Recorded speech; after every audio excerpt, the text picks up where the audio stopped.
Nagsagawa ng pagsasanay sa boxing at arnis ang pamahalaang panlalawigan ng Zamboanga, Sibugay bilang bahagi ng pagsulong sa kaligtasan ng mga kababaihan.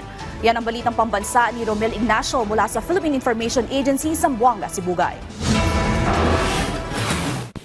Bilang bahagi ng pagsulong ng kaligtasan ng kababaihan, nagsagawa ng pagsasanay sa boxing at arnis ang pamahalaang panlalawigan ng Zamboanga, Sibugay sa pamamagitan ng Gender and Development Focal Point System at Anti-Trafficking and Violence Against Women and Children Committee. Sa pakikipagtulungan ng Zamboanga Sibugay Police Provincial Office, itinuro ang self-defense upang mapalakas ang kumpiyansa at kahandaan ng mga kababaihan laban sa anumang banta ng pang-aabuso. Isa sa mga lumahok ay si Jenny Tomo, isang estudyante mula sa Barangay Kaparan na araw-araw bumabiyahe papunta sa paaralan.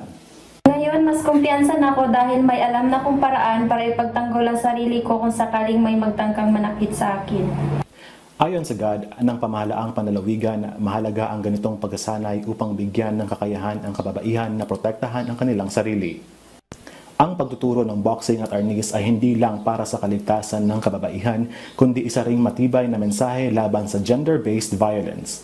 Sa pamamagitan ng inisyatibang ito, muling pinagtibay ng Zamboanga Sibugay ang kanilang pangako sa pagprotekta sa kababaihan at pagsusulong ng ligtas na komunidad.